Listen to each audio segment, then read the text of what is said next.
अतिशय आनंद आहे की आज पुन्हा एकदा मुंबई महानगरपालिकेमध्ये महापौर आणि उपमहापौरपदी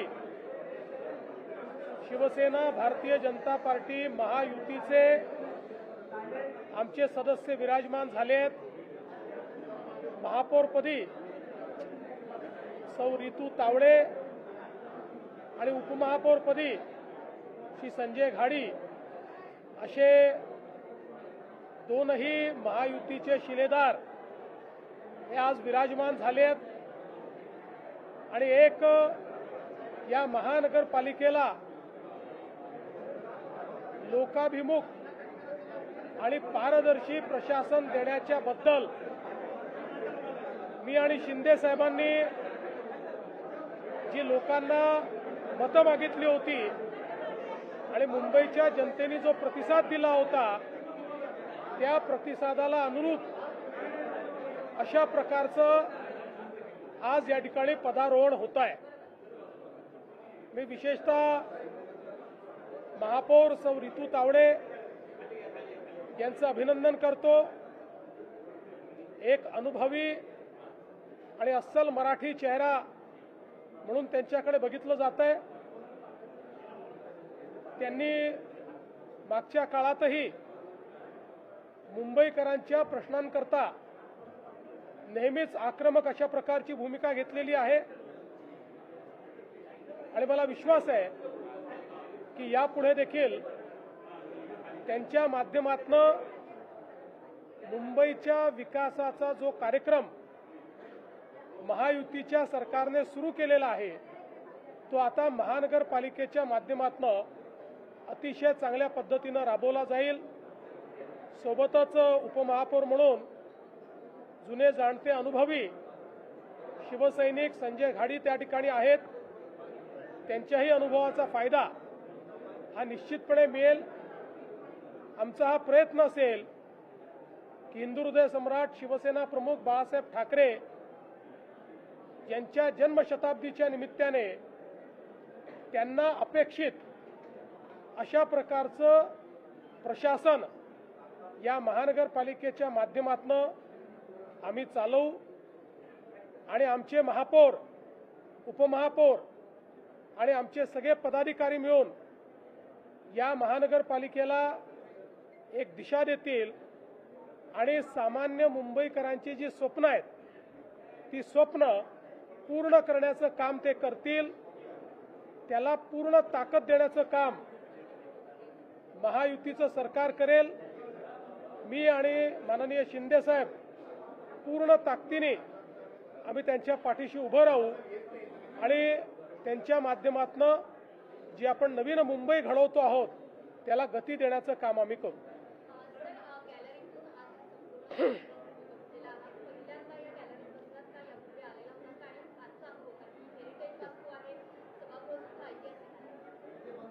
या गॅलरीमध्ये मी पहिल्यांदाच बसलो। यापूर्वी एका कार्यक्रमाकरता या सभागृहात बसलो होतो पण गॅलरीमध्ये कधी बसलो नव्हतो आणि अशा प्रकारे सभागृहाचं कामकाज देखील मी पहिल्यांदाच बघितलेलं आहे आणि मला अतिशय समाधान आहे की अशा पद्धतीनं या ऐतिहासिक वास्तूमध्ये ज्याला आपण सांगितलं की हेरिटेज अशा प्रकारची प्रॉपर्टी आहे त्या ठिकाणी अशा एका महत्त्वाच्या सोहळ्याचं साक्षीदार होणं हे देखील मला असं वाटतं अतिशय महत्त्वाचं। सर, तुम्ही ज्या प्रमाणे आव्हान केलं होतं ट्रिपल इंजिन सरकार असावं, आता हे तिसरं इंजिन तुमच्यासोबत जोडलं गेलेलं आहे, काय बदल दिसू शकतो मुंबईकरांना आणि अपेक्षा वाढतील का मुंबईकरांच्या? शेवटी पहिली गोष्ट तर आपण सगळ्यांनी लक्षात घेतली पाहिजे की महानगरपालिका ही लोकशाहीचं एक महत्त्वाचं अंग आहे आणि सुप्रीम कोर्टाच्या ऑर्डरमुळे तिथे प्रशासक होते पण प्रशासकाचं राज्य हे लोकशाहीला अपेक्षित नाही आहे। लोकप्रतिनिधींचं राज्य हे लोकशाहीला अपेक्षित आहे आणि ते राज्य पुन्हा एकदा प्रस्थापित झालेलं आहे। त्यामुळे मला विश्वास आहे की जनसामान्यांना आपले लोकप्रतिनिधी हे अधिक जवळचे वाटतात, ते अधिक अप्रोचेबल आणि ॲक्सेसेबल वाटतात। तो परिणाम मुंबईमध्ये दिसून पडेल।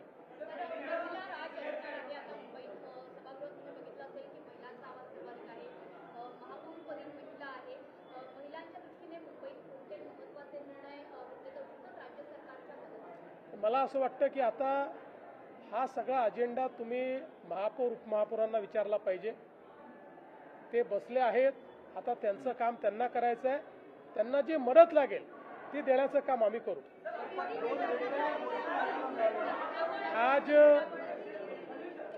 आज बहुत हर्ष की बात है कि मुंबई महानगर पालिका में हमारी भारतीय जनता पार्टी शिवसेना महायुति की महापौर श्रीमती रितु तावड़े, इनका निर्विरोध चुनाव हुआ है और साथ ही में उपमहापौर के तौर पर हमारे महायुति के संजय घाड़ी, इनका चुनाव हुआ है.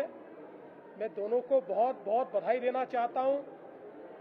विशेष रूप से हम लोगों ने जनता को जो वादे किए थे उन वादों को पूरा करने का काम अब ये महानगर पालिका करेगी. श्रीमती रितु तावड़े एक अनुभवी इस प्रकार की नगर सेविका है. उन्होंने पिछले समय भी बहुत जनताभिमुख इस प्रकार का कार्य किया है. उनको महानगर पालिका के प्रशासन की भी समझ है, जनता की नब्ज को भी वो जानती है. इसलिए मुझे पूर्ण विश्वास है कि महानगर पालिका को वह अच्छा नेतृत्व देंगी और महापौर के रूप में जो आम मुंबईकर है उसके सपनों को वो पूरा करेगी.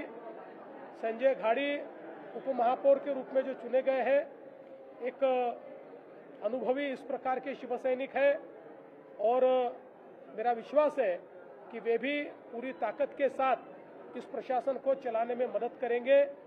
हमारा प्रयास ये होगा कि ये साल हिंदू हृदय सम्राट शिवसेना प्रमुख बाला साहेब ठाकरे जी के जन्म शताब्दी का साल है. इसलिए उनके सपनों को पूरा करने का प्रयास हमारी महानगर पालिका के माध्यम से होगा और साथ साथ समूचे देश में प्रधानमंत्री मोदी जी ने जिस प्रकार से जन जन के लिए विकास का कार्य किया है, गरीब मध्यम वर्गीय सभी तक जो विकास पहुंचाया है, उसी विकास को आम मुंबईकर तक पहुंचाने का काम हमारी महानगर पालिका करेगी. ये मुझे पूर्ण विश्वास है. मैं और एकनाथ शिंदे जी पूरी ताकत के साथ इस महानगर पालिका को मदद करेंगे.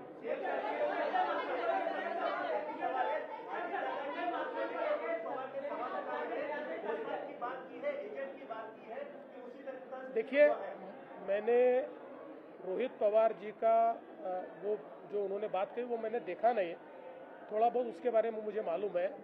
मुझे ऐसा लगता है कि किसी के भी मन में कोई शंका होगी तो उस शंका का निरसन होना चाहिए.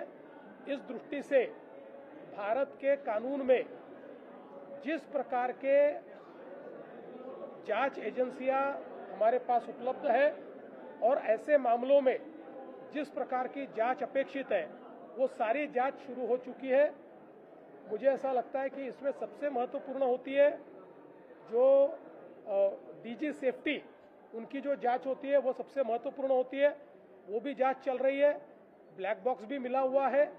तो मुझे ऐसा लगता है कि हमने इस जांच को समाप्त होने का इंतजार करना चाहिए. लेकिन किसी के भी मन में कोई शंका होगी तो उस शंका का भी निरसन होना चाहिए. मैं तो स्पष्ट रूप से कहना चाहता हूं कि सबसे पहले केंद्र सरकार को मैंने ही चिट्ठी लिखी थी कि इस प्रकार का ये जो एक एक्सीडेंट हुआ है इसकी पूर्ण रूप से जांच होनी चाहिए, क्योंकि आगे में अगर इसमें क्या क्या गलतियां हुई है ये समझ में आएगा तभी हम लोग हमारे आसमान को और हमारे एविएशन को सेफ रख पाएंगे और केवल नेता ही नहीं, आम जनता को भी हम लोग सेफ रख पाएंगे. आज मी सर्वप्रथम मुंबईकरांना मनापासून धन्यवाद देतो. मुंबईकरांनी महायुतीला कौल दिला आणि खऱ्या अर्थाने विकासाला स्वीकारलेला आहे आणि म्हणून महायुतीचे महापौरपदी महायुतीच्या रितुताई तावडे या बिनविरोध आज निवडून आल्यात. मी त्यांचं अभिनंदन करतो. आणि उपमहापौरपदी संजय घाडी महायुतीचे हे बिनविरोध निवडून आले, त्यांचेही मी अभिनंदन करतो. दोघंही अतिशय कार्यक्षम आणि अनुभवी महापौर उपमहापौर महायुतीने मुंबई महापालिकेला, मुंबई शहराला दिलेले आहेत. खरं म्हणजे मुंबईमध्ये आमचं महायुतीचं सरकार आल्यानंतर मी 2.5 वर्ष काम केलं. आता देवेंद्रजी गेले वर्षभरापासून काम करतायत. गेले 3.5 वर्षामध्ये ज्या मुंबईच्या विकासाला आम्ही चालना दिली महायुतीने, कामाची पोचपावती मुंबईकरांनी या ठिकाणी आम्हाला दिलेली आहे. खऱ्या अर्थाने आम्ही जी मुंबईकरांना आश्वासनं दिली, वचनं दिली, त्याच्यावर मुंबईकरांनी विश्वास ठेवलेला आहे आणि महायुतीला भरघोस असं यश या मुंबईकरांनी दिलं आहे. त्याबद्दल म्हणजे विकासाला प्राधान्य आणि विकासाला मुंबईकरांनी स्वीकारलेला आहे.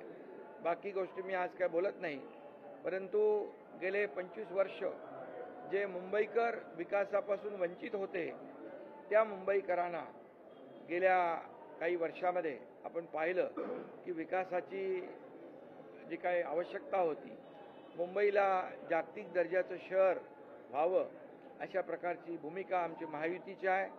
आणि म्हणून मुख्यमंत्री महोदयांच्या मार्गदर्शनाखाली आज महायुती सरकार आम्ही काम करतोय महायुती सरकारमध्ये. आणि मुंबई शहरासाठी जे जे काही आवश्यक आहे ते देण्याचं काम या ठिकाणी आम्ही करू.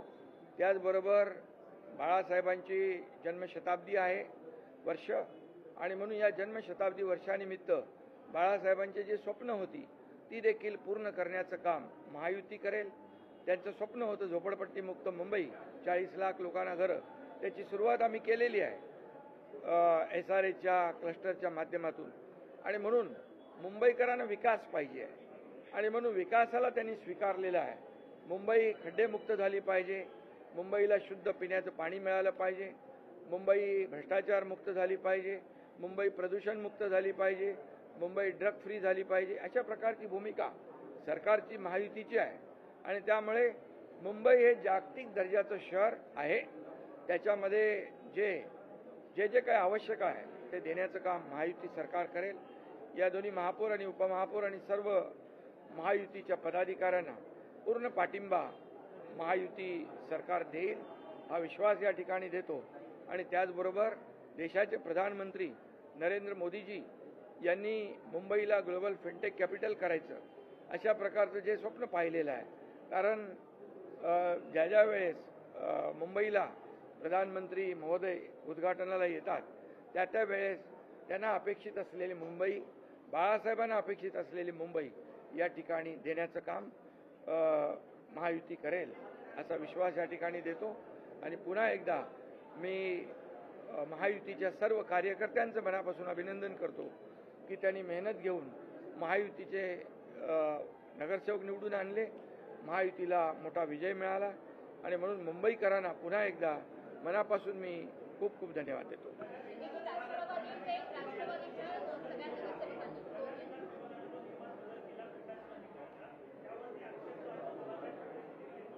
सर्व नियमानुसार केलेलं आहे. नियमबाह्य काम महायुती सरकार करत नाही.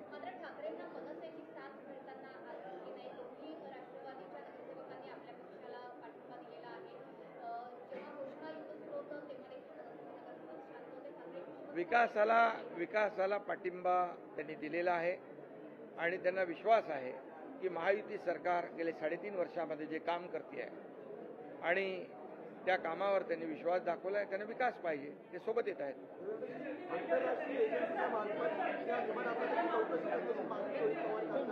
असं आहे की रोहित पवार काय बोलले हे काही मी पूर्ण ऐकलेलं नाही. मला जी काही माहिती आहे त्यात त्यांनी काही प्रेझेंटेशन केलेलं आहे आणि वेगवेगळ्या माध्यमांमध्ये किंवा वेगवेगळ्या लोकांनी ज्या शंका उपस्थित केलेल्या त्या शंका त्यांनी त्या ठिकाणी पुन्हा उपस्थित केल्या. पहिल्यांदा तर अजितदादा पवार हे आपले महाराष्ट्राचे लाडके आणि अतिशय वरिष्ठ अशा प्रकारचं नेतृत्व होतं. त्यामुळे त्यांच्या अपघाताची पूर्ण सखोल आणि नीट चौकशी झाली पाहिजे. ही मागणी काही चुकीची नाही. पहिल्यांदा ही मागणी मी स्वतः केली होती. आपल्याला कल्पना असेल तर मी केंद्र सरकारला पत्र लिहून या अपघाताची योग्य प्रकारे चौकशी करावी असं सांगितलं होतं. त्याच्यावर केंद्रीय नागरी उड्डाण मंत्र्यांनी विशेष चौकशी गठीत करून त्या संदर्भातलं पत्र देखील मला पाठवलेलं आहे. आता ही सगळी चौकशी चाललेली आहे. मुळातच मला एक गोष्ट अशी वाटते की या संदर्भात जी काही चौकशी चालली आहे ती पूर्ण न होता आपण जर तर्कवितर्क केले तर त्यातनं लोकांच्या मनामध्ये वेगवेगळे कन्फ्युजन्स तयार होतात. देशामध्ये जे DG एव्हिएशन सेफ्टी आहेत हे सगळ्यात मोठं ऑफिस आहे. देशात आजपर्यंत झालेल्या सगळ्या अपघातांमध्ये त्यांनीच इन्व्हेस्टिगेशन केलेलं आहे. त्यांचं इन्व्हेस्टिगेशन चाललं आहे. पॅरलली CIDचं इन्व्हेस्टिगेशन चाललं आहे. अजून DGCAचं इन्व्हेस्टिगेशन चाललेलं आहे. ब्लॅक बॉक्स जो आहे तो पूर्णपणे सापडलेला आहे. जे काही रिअर पार्ट्स असतात ते देखील सापडलेले आहेत. जे कम्युनिकेशन पायलट आणि ATC मध्ये होतं ते कम्युनिकेशन देखील त्या ठिकाणी डिजिटाईज असतं. त्यामुळे सगळ्या गोष्टी मला असं वाटतं की त्या ठिकाणी आहेत. तिथले जे काही नमुने आहेत ते त्यांनी नेलेले आहेत. त्याचा देखील जो काही फॉरेन्सिक आणि बाकी ऑडिट करावं लागतं ते चाललेलं आहे. अशा परिस्थितीमध्ये मला असं वाटतं की ही जी चौकशी आहे ती चौकशी आपण पूर्ण होऊ दिली पाहिजे. आणि माझं स्वतःचं मत असं आहे की भारतातल्या चौकशी यंत्रणांवर कोणीही त्या ठिकाणी गैरविश्वास किंवा अविश्वास दाखवू नये. कारण आज भारतातल्या चौकशी एजन्सीज या आंतरराष्ट्रीय स्तराच्या आहेत. अनेक छोट्या देशांमध्ये आपल्याकडनं चौकशी करता लोक बोलवले जातात. मला असं वाटतं की ठीक आहे, भावनेच्या भरात कदाचित ते असं बोलले असतील, पण साधारणपणे आपल्या देशातल्या एजन्सीजवर आपण कधी अविश्वास अशा पद्धतीनं दाखवत नाही. याही ठिकाणी दाखवण्याचं कारण नाही. आपल्या सर्वांचेच ते लाडके नेते होते. प्रत्येकालाच असं वाटतंय की त्यांच्या या अपघाताचं सगळं सत्य बाहेर आलं पाहिजे. ते सत्य निश्चितपणे बाहेर येईल हा मला विश्वास आहे. या संदर्भात त्यांचे जर काही मुद्दे असतील तर ते त्यांनी DG सेफ्टीकडे पाठवून दिले पाहिजेत आणि त्या संदर्भात DG सेफ्टीने त्याही संदर्भातले जे काही शंका असतील त्या शंकांचं निरसन केलं पाहिजे. आणि मला असं वाटतं की एकूणच शंका व्यक्त करणं काही चुकीचं नाही आहे. फक्त कुठल्याही राजकीय हेतूने याचा उपयोग होणार नाही आणि आपण अजितदादांच्या दुर्दैवी मृत्यूचं राजकारण करणार नाही. याबाबत मात्र प्रत्येकाने मी कुठल्या व्यक्तीचं बोलत नाही, प्रत्येकाने याबद्दल जरा लक्ष दिलं पाहिजे.